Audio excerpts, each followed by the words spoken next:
Praise the lord. దేవుని స్తోత్రం. మరి ఒకసారి యూట్యూబ్ ప్రేక్షకుల ముందుకు రావడానికి పరిశుద్ధాత్మ దేవుడు ఇచ్చిన గొప్ప కనికరాన్ని బట్టి దేవునికి వందనాలు చెల్లిస్తూ ఈ దినము మీ ముందుకు ఒక మంచి వర్తమానం ద్వారా మీ ముందుకు రావాలని ఆశపడుతూ ఉన్నా. సువార్తికుడు అంటే మంచి వర్తమానం ప్రకటించేవాడు అని చెప్పి బైబిల్ పండితుల నుండి తెలుసుకున్న విషయం. ఈ సువార్తికుని గురించి మన పూర్వీకుల్లో కొంతమంది ఒక విషయం మరి వారి అనుభవంలో నుంచి ఒక పాట ద్వారా మరి విషయాన్ని నేటి వరకు జ్ఞాపకం చేసుకోవడం, నేటి వరకు ఆ విషయం అనేకులకు తెలియజేయగలగటానికి మేడికాయల సాధువు గారు, కీర్తిశేషులు మేడికాయల సాధువు గారు ఒక పాట రాశాడు. ఆయన పాట ఎంతో సుందరమైనవి దరగిరులపై ఎంతో అందమైనవి, దరగిరులపై ఎంతో అందమైనవి, సంతాతంబో పరమ జనకు ప్రేమను తెలుప సంతసమందుచు సరిగా ప్రకటన చేయ, అంతటను బని భూని ప్రభునత్యంతముగా ప్రకటించి వసుధన నంతమగు శుభవార్త జాటెడు ఎంతయగు బోధకుల పాదము, ఎంతో సుందరమైనవి దరగిరులపై ఎంతో అందమైనవి, మందమతుల గోవారాలు మూర్ఖత్వంబు నొంద నెల్ల జనంబులు, మూర్ఖత్వంబు నొందు నెల్ల జనంబులు, వందుచు గొందుచు వనగిరి కందరము లందునున్న సకల మౌభ మోటు జన మెరుగా, పొందుగా ప్రభు యేసు సంగెడు సుందరం బగు సత్యవాక్యం బందుకొని చాటించుచుండెడు అందమగు బోధకుల పాదము, ఎంతో సుందరమైనవి దరగిరులపై ఎంతో అందమైనవి, మదిలో ప్రభును నమ్మిన పాపుల నెల్ల తుదిని మోక్ష పదమునా, తుదిని మోక్ష పదమునా విదితముగా చేర్చి ప్రీతి చూపునాటంచు, ఇదిగో రమ్మని క్రీస్తు పద సన్నిధిని చేర్ప, సదయులై శుభవర్తమానము ముదముగనుకో మదిలోన నిడుకొని పదిలముగా ప్రకటించుచుండెడి విదితులకు బోధకుల పాదము, ఎంతో సుందరమైనవి దరగిరులపై ఎంతో అందమైనవి. సువార్తికుడు అంటే మంచి వర్తమానం ప్రకటించేవాడని అర్థం. క్రొత్త నిబంధనలో క్రైస్తవ సువార్తకులను గూర్చి 3 సందర్భాలు మనం చూస్తూ ఉన్నాం. అపొస్తలుల కార్యములు 21వ అధ్యాయం 8వ వచనంలో చూస్తే, మరి మరునాడు మేము బయలుదేరి కైసరయకు వచ్చి 7గురిలో ఒకడును సువార్తికుడైన ఫిలిప్పు ఇంట ప్రవేశించి అతని యొద్ద ఉంటిమి. మొదటిసారి సువార్తికుడు ఫిలిప్పు మొదటి సువార్థికుడు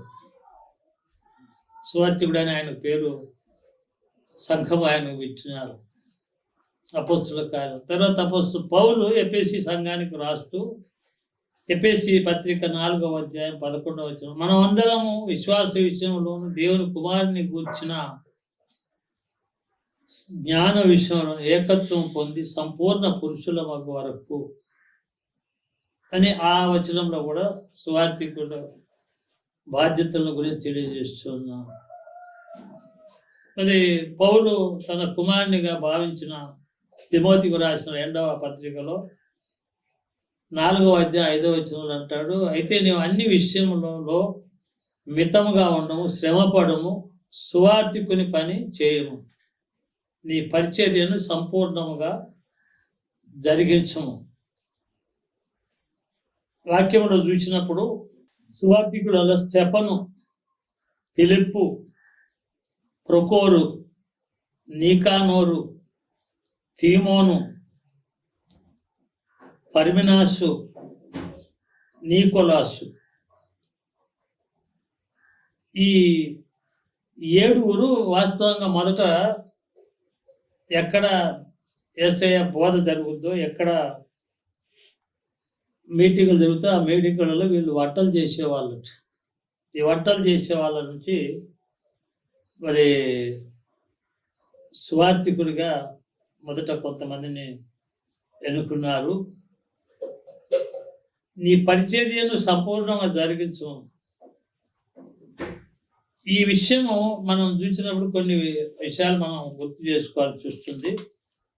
దయతో నేను అవి మీకు రెఫరెన్స్లు మాత్రం చెప్తాను, మీరు వాటిని చదివి వాటిని మీరు అర్థం చేసుకుంటారని భావిస్తున్నాను.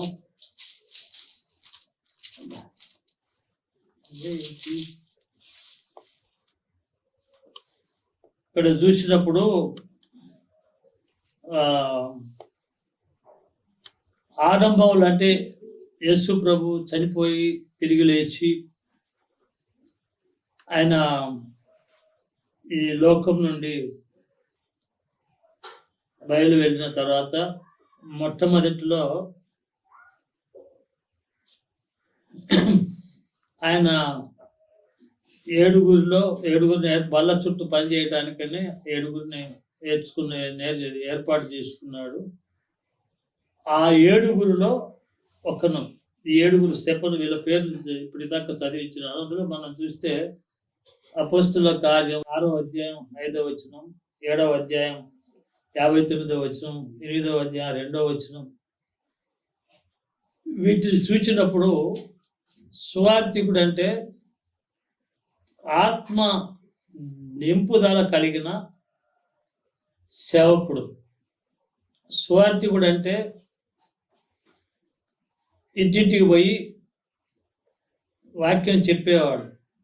సువార్థికుడికి కాపరికి తేడా ఏమిటంటే, కాపరి తనకున్న పరిధిని దాటి వేరే తనకు అప్పగింపబడిన ఒక సంఘాన్ని మాత్రమే చూసుకుంటూ, ఆ సంఘము ఒక 50 కుటుంబాలు ఉంటే ఆ కుటుంబాల వరకు వెళ్ళి ఆ కుటుంబాలను మరి రోజు కొన్ని ఇళ్లను దర్శించి ఆ కుటుంబాలు చెదిరిపోకుండా ఏ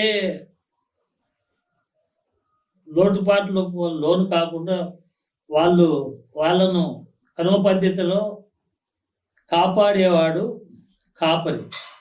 సువార్థికుడు అంటే వెళ్ళి తనకు తెలిసిన వాళ్ళకైతేనే తనకు తెలిసిన విషయాన్ని అనేకులకు తెలియజెప్పుతూ అనేకుల చెవిలోకి ఒక మంచి వార్తను పంపించేవాడు. ఆరంభం మరి అపోస్తలుడు పౌలు రక్షణలోకి వచ్చినప్పుడు అయితేనే, తర్వాత యేసు ప్రభు ఆరోహణం అయిపోయిన తర్వాత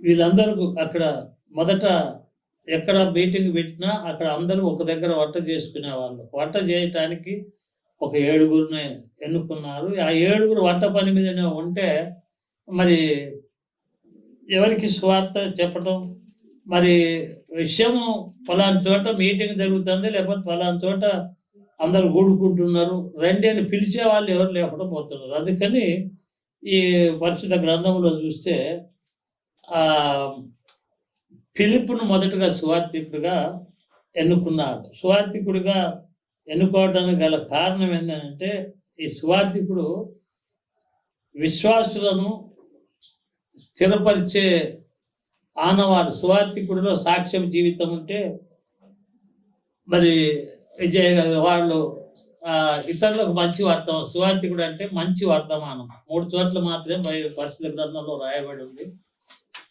సువార్థికుడు అర్థం ఏంటంటే, మొదట 7 నుంచి ఒక అతన్ని ఏడ్చుకున్నారు. 7 ఆహారం మార్చడానికి ఏర్పాటు చేసిన వాళ్ళు అయినప్పటికీ ఆ 7 ఫిలిప్పును మాత్రం సువార్థికునిగా పిలువబడ్డారు. స్తెఫను చంపబడిన వెంటనే ఆయన యెరూషలేము నుండి బయలుదేరి సమరయను అరణ్యంలోను అజోతు కైసరయ్యకు మధ్య ఉన్న పట్టణములలో సువార్త ప్రకటించి బాప్తీసం ఇచ్చిండు. ఎవరు? ఈ ఫిలిప్పు ధైర్యంగా అడవిలో ప్రయాణం చేసినాడు. కాబట్టి ఆయనను సువార్థికుడు అని పిలిచారు. అపొస్తలుల కార్యములు 8వ అధ్యాయం 4వ వచనంలో, కాబట్టి చెదిరిపోయిన వారు సువార్త వాక్యమును ప్రకటించుచు సంచారం చేసిరి. ఎక్కడ చెదిరిపోయినారు? యేసయ్య చనిపోయినాడు. యేసయ్య చనిపోయి ఆయన ఆరోహణం అయిపోయినాడు. తర్వాత శిష్యులు ఆయన ఆరోహణం కావటం, ఆయన చనిపోయి తిరిగి లేచి శిష్యులకు కనపడటం వల్ల ధైర్యంగా ఉన్నారు, కానీ రహస్యంగా ఉన్నారు. కాబట్టి వాళ్ళు ఎక్కడ స్థిరంగా ఉండకుండా అక్కడక్కడ వాళ్ళు తిరుగుతూ వాక్యం చెప్తూ వస్తూ ఉన్నారు. అపొస్తలుల కార్యములు 8వ అధ్యాయం 5వ వచనం చూస్తే, అప్పుడు ఫిలిప్పు సమరయ పట్టణం వరకును వెళ్ళి క్రీస్తుని వారికి ప్రకటించుతున్నాను. 12వ వచనంలో చూస్తే, అయితే ఫిలిప్పు దేవుని రాజ్యమును గూర్చి యేసుక్రీస్తు నామమును గూర్చి సువార్త ప్రకటించుండగా వారు అతని నమ్మి పురుషులను స్త్రీలను బాప్తిసం పొందిరి. తర్వాత ఫిలిప్పు వాక్యము ప్రకటిస్తూ వస్తూ ఉన్నప్పుడు అపొస్తలుల కార్యములు మరి 8వ అధ్యాయము 34వ వచనంలో చూస్తే ఫిలిప్పు వాక్యం చెప్పుకుంటూ తిరుగుతూ ఉన్నాడు. 8వ అధ్యాయము 34వ వచనంలో చూస్తే అక్కడ ఒక మాట, ఎవరు? నపుంసకుడు ఒక మాట అడుగుతున్నాడు. ఏమడుగుతున్నాడంటే, అప్పుడు నపుంసకుడు ప్రవక్త ఎవని గూర్చి ఇలాగ చెప్పుతున్నాడు? తన్ను గూర్చా వేరొకరిని గూర్చా? దయచేసి నాకు తెలుపమని ఫిలిప్పుని అడిగాను. అందుకు ఫిలిప్పు నోరు తెరిచి ఆ లేఖనమును అనుసరించి అతనికి యేసును గూర్చిన సువార్త ప్రకటించడం. సువార్త కొన్ని పని ఏంటంటే యేసు గురించి తెలియజేయటం.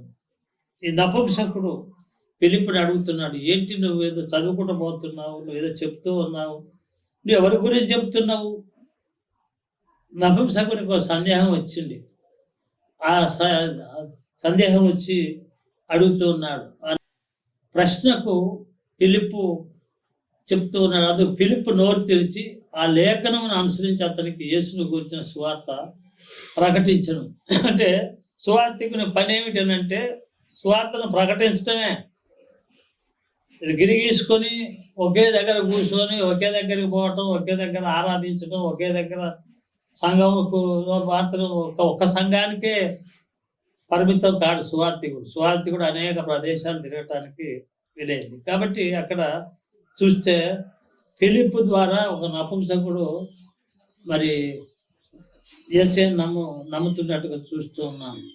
అక్కడ చూస్తే 35వ వచనంలో, అందుకు ఫిలిప్పు నోరు తెరిచి ఆ లేఖనం అనుసరించి అతనికి యేసుని గురించి సువార్తను ప్రకటించను. ఆ సువార్త వినగానే నపుంసకుడిలో మార్పు కలిగి నపుంసకుడు అంటాడు, ఇక మరి ఎందుకు వారు 36 నుండి 8వ అధ్యాయం అపొస్తలుల కార్యములు 8వ అధ్యాయం 36 నుంచి 38 చూస్తే, వారు త్రోవలో వెళ్ళుచుండగా నీళ్లున్న ఒక చోటికి వచ్చినప్పుడు నపుంసకుడు, ఇదిగో నీళ్లు, నాకు బాప్తీసం ఇచ్చుటకు ఆటంకం ఏమని అడిగి రథము నిలుపుమని ఆజ్ఞాపించను. ఫిలిప్పు నపుంసకుడు ఇద్దరు నీళ్ళలోనికి దిగి అంతటా ఫిలిప్పు అతనికి బాప్తిస్మం ఇచ్చాను. ఎప్పుడైతే బాప్తిజం 39 వచనం చూసి వారు నీళ్ళలో నుండి వెడలి వచ్చినప్పుడు ప్రభు ఆత్మ ఫిలిప్పును కొనిపోయాను. నపుంసకుడు సంతోషించి తన త్రోవను వెళ్ళాను. అతడు ఫిలిప్పును మరి ఎన్నడూను చూడలేదు. కానీ తర్వాత ఫిలిప్ తన పని చేసుకుంటూ వెళ్తూ ఉన్నాడు. ఇక్కడ స్వార్థ నపుంసకునికి అందించడం ద్వారా జరిగిన గొప్ప వేరు ఏమిటంటే నపుంసకుడు కూడా యేసు ప్రభును అంగీకరించాడు. మరి బాప్తిసం పొందినాడు. ఇక నేను బాప్తిసం పొందాను, నేను యేసయ్యతో ఐక్యపరచబడ్డాను, ఇక నాకు ఏ భయం లేదని సంతోషించుకుంటూ వెళ్ళిపోయినాడు. కానీ అక్కడి నుంచి బయలుదేరిన ఫిలిప్ మళ్ళీ ఇంకొక ఊరికి పోయినాడు చూస్తూ ఉన్నా. 40వ వచనంలో చూస్తే, అయితే ఫిలిప్పు ఆజోతులో కనపడను. అక్కడి నుండి కైసరయ్యకు వచ్చారు. అతడు పట్టణములన్నింటిలో సంచరించు స్వార్థ ప్రకటించి వచ్చాను. ఫిలిప్పు ఈ దినాల్లో మరి పిలువబడే మిషనరీగా ఆయన సువార్థికుడు సంఘంలో ఒక ప్రత్యేకమైన ఉద్యోగస్తుడు గాక అపోస్తులకును ప్రవక్తలకును కలిగిన గొప్ప వరములు లేకుండానే ఉపదేశించుట ప్రత్యేక వరమును కానీ సంఘ కాపరికి గల ఆసక్తి కానీ లేకపోయినను ఫిలిప్పు వలె ఒక చోట నుండి మరి ఒక చోటకి పోవచ్చు రక్షింపశక్తి గల సువర్తమానమును ప్రకటించువాడని మనం ఒప్పుకోవాలి. కేవలం చాలా మంది దారిలో పడి తిరుగుతాడు, ఏదో ఏం చేస్తాడు, నేను బోధకుని, నాకు ఇన్ని ఇన్ని కుటుంబాలు ఉన్నాయి, ఇంత నాకు సంఖ్య ఉన్నది, నా దగ్గర 250 మంది ఉన్నారు, 300 మంది ఉన్నారని చెప్పుకుంటారు. కానీ మరి సువార్తికి ఉన్నటువంటి గొప్ప ఘనత కాపరులకు లేదు, బోధకులకు లేదు. అందుకే మేడికాయల సాధు గారు రాసిన పాటలో ఎంతో సుందరమైనవి ధరగిరులపై ఎంతో అందమైనది సంత పరమ జనకు ప్రేమ అంటే పరమ తండ్రి యొక్క ప్రేమను తెలిపి సత్తస మందుచు సరిగా అంటే సరిగా బ్రతకటానికి, మంచి మార్గంలో బ్రతకటానికి మరి మంచి మార్గం చూపించేవాళ్ళు సువార్థికుని పని ఏంటంటే మంచి వర్తమానం తెలియజేయటం. తిమోతి 2వ అపోస్తలుడు పౌలు తిమోతికి 2వ పత్రిక 4వ అధ్యాయం 5వ వచనంలో అన్ని విషయంలో మితముగా ఉండము, శ్రమపడము, సువార్థికునిగా పనిచేయము, నీ పరిచర్యను సంపూర్ణంగా జరిగించము అని పౌలు గారు తిమోతితో చెప్తున్నాడు. ఈనాడు సువార్థికులుగా పిలువబడే వాళ్ళందరికీ ఈ యూట్యూబ్ ద్వారా చెప్పేది, నేను సువార్థికుడిని, ఇంకా పూర్తిగా సువార్థికుడిని చెప్పుకోవడానికి కూడా నాకు అర్హత లేదు, కానీ దేవుడిచ్చిన చిన్న జ్ఞానాన్ని బట్టి నేను ధైర్యంగా చెప్పగలుగుతున్నాను. కాబట్టి సువార్థికుని పని చేయటానికి ఏమీ భయపడాల్సిన అవసరం లేదు. సువార్థికుని పని ఏంటంటే సంఘంలో ఎవరన్నా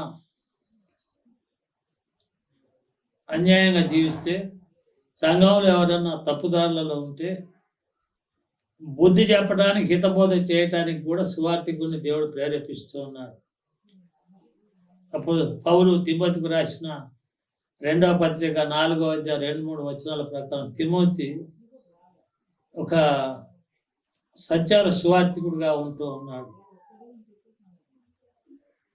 నిలకడగా నుండు సంఘాధ్యక్షుడుగాను ఉపదేశకుడుగాను ఉండునట్లు మనం చూస్తున్నాం. తిమోతి తన యవన కాలమున అపోస్తలుడైన పౌలు గారితో జత పనివాడుగా ఉన్నట్లు, పౌలు గారి సంచారములలో తిమోతి సువార్థికునిగా ఉన్నట్లు మనం చూస్తున్నాం. అపోస్తలుల కార్యాలు 16వ అధ్యాయం 1వ వచనంలో పౌలు దెర్బేకును లుస్త్రకును వచ్చును, అక్కడ తిమోతియును శిష్యుడు. 19వ అధ్యాయం అపోస్తలుల కార్యాలు 19:22 చూస్తే, అప్పుడు తనకు పరిచర్య చేయి వారిలో ఎరస్తు తిమోతి అని వారిని ఇద్దరిని చూసి మాసిదోనియాకు పంపి పౌలు గారు చెప్తూ ఉన్నాడు. తిమోతిని కూడా జత పనివాడు సువార్థికుడిగా మరి ఆయన పరిచయం చేస్తున్నాడు. సువార్థికుడు అయిన వాడు సంఘంలో ఉండొచ్చు, సంఘం బయట ఉండొచ్చు. క్రీస్తు యొక్క నమ్మకమైన సేవకుడిగా నుండి మంద యొక్క అంటే సంఘం యొక్క గుణలక్ష్యములు కనిపెడుతూ స్థిరమైన సిద్ధాంతాలను నేర్పటం మాత్రమే కాక యేసయ్య యొక్క కృపా వర్తమానం వెలుపటి వారికంటే సంఘంలో ఉన్నోళ్ళకు సంఘంలో లేనోళ్ళకు చెప్పి సంఘంలో లేనోళ్ళను సంఘంలో చేర్చడానికి తను ప్రయత్నం చేస్తూ తను ఎవరికైనా బోధించడానికి అవకాశం సువార్థికునికి ఉంటుంది. కానీ ఈనాడు మేము చూస్తున్నాం, మనం గమనిస్తున్నాం, మరి బ్యాప్టిస్ట్ సంఘం వాళ్ళు పెంతెకొస్తోళ్ళ దగ్గరికి పోరు, పెంతెకొస్తోళ్ళు బ్యాప్టిస్టుల దగ్గర పోరు, బ్యాప్టిస్టులు సిఎస్ఐల దగ్గర పోరు, సిఎస్ఐలు మరి మెథడిస్టుల దగ్గర పోరు, హెబ్రోన్ వాళ్ళు ఎవరి దగ్గరికి పోరు. కానీ ఇక్కడ మరి దేవుడు చెప్పే వర్తమానాన్ని చూసినప్పుడు ఇక్కడ మనం నేర్చుకోవాల్సింది ఏంటంటే, ఇక్కడ సువార్థికుడు సంఘంలో ఒక ప్రత్యేకమైన వ్యక్తిగా మనం చూస్తూ ఉన్నాం. ఆ ప్రత్యేకమైన వ్యక్తి మరి మరి మంచి వర్తమానాన్ని అందించే వారిని సువార్థికుడు అని పిలుస్తున్నారు. సువార్థికునికి ఏ నియమము లేదు. అది అవసరమైనప్పుడు సంఘంలో ఎవరైనా కొంచెం అర్థం లేని మాటలు మాట్లాడినప్పుడు వాళ్ళని గద్దించడానికి కూడా, వాళ్ళని బుద్ధి చెప్పడానికి కూడా సువార్థికుడికి అధికారం ఉన్నదని చెప్పి మరి పౌలు గారు తన కుమారునిగా భావించిన తిమోతి విషయంలో చెప్తూ ఉన్నాడు. ఇక్కడ పౌలు ఏమంటాడంటే, సంఘంలో ఒక ప్రత్యేకమైన ఉద్యోగస్తుడుగా, ఉద్యోగం కాదు, డబ్బులు తీసుకొని చెప్పేవాళ్ళు, డబ్బులు తీసుకుని వాళ్ళు ఒక గిరిగీసుకొని చూసుకుంటారు. కానీ ఇక్కడ సువార్థికుడి పని చేయటకు ఏమీ యోగ్యతలు అవసరం లేదు. అవసరం లేకుండానే సువార్థికునిగా ఉండటానికి అవకాశం ఉన్నది. కాబట్టి సువార్థికుడిగా మనం పనిచేయాలి. సువార్థికుడు అయిన వాడు సంఘంలో తెలిసిన వారికి, సంఘంలో పరిచయం ఉన్న వాళ్ళకు వాక్యం చెప్పవచ్చు, సంఘం బయట కూడా వాక్యం చెప్పవచ్చు. క్రీస్తు యొక్క నమ్మకమైన సేవకుడుగా నుండి మంద యొక్క లక్షణములను కనిపెట్టుచు స్థిరమైన సిద్ధాంతాలు, కల్పనా కథలు కాదు, ఏదో మనకు తెలియకపోయినా తెలిసినాయి అని చెప్పటం కాదు, స్థిరమైన సిద్ధాంతాలు. మనం ఏమి పరిశుద్ధ గ్రంథం నుంచి నేర్చుకున్న దాన్ని మనం చెప్పగలిగేటట్లు ఉండాలి. సువార్థికుడికి ఉన్నటువంటి అవకాశం ఏంటంటే, స్వతంత్రత సువార్థికుడికి ఉన్నది. కట్టుబాట్లు ఏం లేవు. ఆ ఇంటికి పోతే ఈయన ఏమన్నా అంటాడు, ఈ ఇంటికి పోతే ఆయన ఏమన్నా అంటాడు, మెథడిస్ట్ వాళ్ళ ఇంటికి పోయి వాక్యం ఎవరైనా మరి పొరపాట్లు ఉన్నా, లేకపోతే మెథడిస్ట్ ఆయన ఇంటికి పోయి కొద్దిసేపు మాట్లాడి వస్తే పెంతెకొస్తే ఆయన కోపము, మరి పెంతెకొస్తే ఆయన బిలీవర్స్ చర్చ్ ఆయన దగ్గరికి పోతే ఆయన కోపము, బైబిల్ మిషన్ ఆయన కోపం. ఇవన్నీ సువార్థికుని పని ఏంటంటే, వాళ్ళు ఎవరన్నా కానివ్వండి, అయితే క్రైస్తవుని దగ్గరికే పోయి చెప్పాలని ఏం లేదు. క్రైస్తవుని కానీ వాళ్ళ దగ్గరికి పోయి చెప్పి, ఇప్పుడు అపోస్తలుల కార్యాలు 21వ అధ్యాయం 8వ వచనంలో చూస్తే మనకు అది 21:8వ అధ్యాయం లో చూస్తే అక్కడ ఈ సువార్థికుడు ఎవరనంటే, మరునాడు మేము బయలుదేరి కైసరకు వచ్చి 7 ఒకడును సువార్థికుడు అయిన ఫిలిప్పీట ప్రవేశించి అతని వద్ద ఉంటిమి. అక్కడ ఏది సువార్థికుడు. తర్వాత సువార్థికుడు చెప్పే మాట ఏమిటంటే ఆ సువార్థికుడి లక్షణాలు, సువార్థికులు చేసే పని ఏంటంటే బుద్ధి మాటలు చెప్పడం అన్నట్లుగా వాక్యంలో చూస్తున్నాం. బుద్ధి మాటలు చెప్పడం సువార్థికుని పని. ఆ బుద్ధి మాటలు మరి మిగిలిన వాళ్ళు ఎవరు చెప్తే ఎవరు వింటారు. సువార్థికుని ఆ పని ఏంటంటే పరిస్థితి మత్తయి రాసిన సువార్త 13వ అధ్యాయం 36వ వచనం ఒకసారి చదవండి. సువార్థికుని పని ఏంటంటే శిష్యుల మాదిరి బుద్ధి మాటలు ఆశించుట, బుద్ధి మాటలు వినుట, బుద్ధి మాటలు చెప్పుట. మత్తయి రాసిన పరిస్థితి మత్తయి రాసిన సువార్త 13వ అధ్యాయం 36వ వచనం. అప్పుడు ఆయన జన సమూహములను పంపివేసి ఇంటిలోనికి వెళ్ళగా ఆయన శిష్యులు ఆయన ఎదురుకు వచ్చి పొలంలోని గురుగులను గూర్చిన ఉపమాన భావము మాకు తెలియజెప్పమనేది. అందుకు ఆయన ఇట్లా, నేను మంచి విత్తనము విత్తువాడు మనిషి కుమారుడు. పొలము లోకము. మంచి విత్తనములు రాజ్య సంబంధులు, గురుగులు దుష్టుని సంబంధులు. వాటిని విత్తిన శత్రువు అపవాది. కోత యుగ సమాప్తి. మత్తయి రాసిన సువార్త 13వ అధ్యాయం 36వ వచనంలో యేసు ప్రభు తన శిష్యులతో ఒక ఉపమానం చెప్తూ ఉన్నాడు. ఆ ఉపమానం యొక్క భావం ఏమిటనంటే అక్కడ ఒక పొలం లోకం, మంచి విత్తనాలు దేవుని రాజ్య సంబంధులు, గురుగులు దుష్టుల సంబంధులు. ఈ గురుగుల్ని విత్తనాడు ఎవడు? అపవాది, అంటే లూసిఫర్. ఈ కోత కోసేవాళ్ళు దేవతలు. ఇవన్నీ తెలియజేసే వాళ్ళు ఎవరు?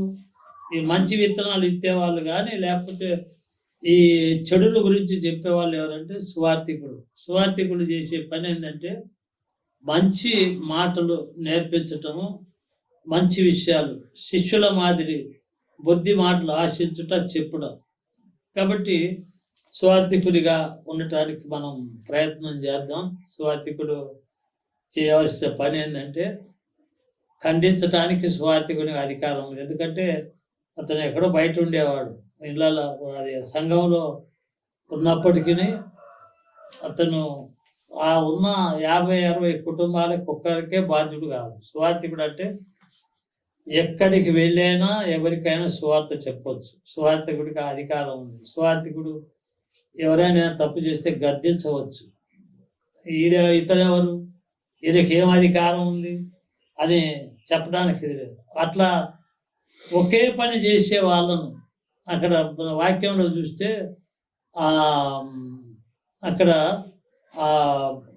మొదట 7గురిని మనం ఎన్నుకున్నట్లు చూస్తాం. 7గురు ఏం చేసేవాళ్ళు అంటే మీటింగ్లు జరిగేటప్పుడు వంట చేసేవాళ్ళు. ఆ వంట చేసే వాళ్ళలో మరి దేవుని మాటలు విని దేవుని కొరకు హతసాక్షి అయిన స్టెఫను కూడా అందులో ఉన్నాడు. స్టెఫను, ఫిలిప్పు, ప్రోకోరు, నీకానోరు, తీమోను, పర్మినాసు, నికోలాసు. ఈ 7గురు మరి వంట వండి ఆ వండిన అన్నాన్ని, వండిన వంటను అక్కడికి వచ్చిన వాక్యం వినడానికి వచ్చిన వాళ్ళకి పంచిపెట్టేవారుగా ఉన్నారు. ఇక మనం అందరూ వంట చేసుకుంటూ ఉంటే మరి మనం చేసే పని గురించి ఇతరులకు తెలియజేయాలంటే మరి మనం ఏం చేయాలని అప్పుడు వాళ్ళు ప్రార్థన చేసుకొని ఉంటారు.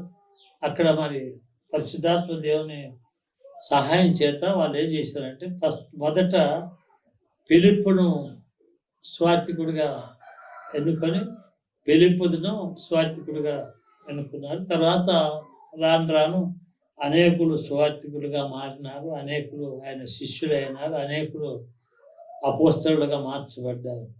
స్టెఫనుకు చావు కారణమైనటువంటి సౌలు ఈ సువార్థికుల ద్వారానే, ఈ ఫిలిప్పు, ఈ మిగిలిన శిష్యుల ద్వారానే యేసుక్రీస్తు స్వర్తమానం తెలుసుకొని సౌలు పౌలుగా మారినాడు. సువార్థికుడు లేకపోతే అసలు వాక్యం ఇతరులకు ఎవరికి అందేది కాదు. కాబట్టి వాక్యం వింటున్న సోదరుడా, సోదరి, నేను చేయవలసింది ఏంటంటే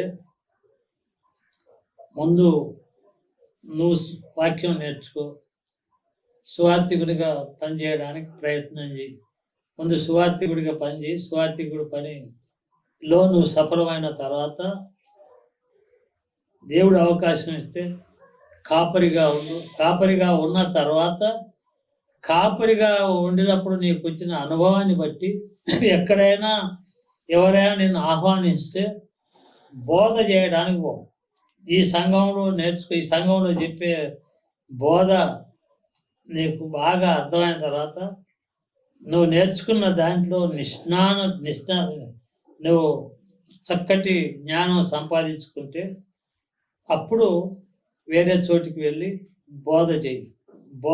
బోధకులు వేరు, సువార్థికులు వేరు, కాపరులు వేరు. దేవుడి చిత్తమైతే రానున్న దినాల్లో కాపరుల యొక్క బాధ్యత అనే అంశాన్ని కూడా మీ ముందుకు తీసుకురావడానికి ప్రయత్నం చేస్తాను. దీంతో ఈ వాక్యం దేవుడు ఆశీర్వదించేటట్టుగా నాకు ప్రార్థన చేయండి. నాకు దేవుడు మంచి ఆరోగ్యాన్ని ఇచ్చి అనేక యూట్యూబ్ వర్తమానాలు మీతో పంచుకోవడానికి దేవుడు కృప చూపేటట్లుగా నాకు ప్రార్థన చేయాలని కోరుకుంటూ ముగిస్తున్నాను. వందనాలు.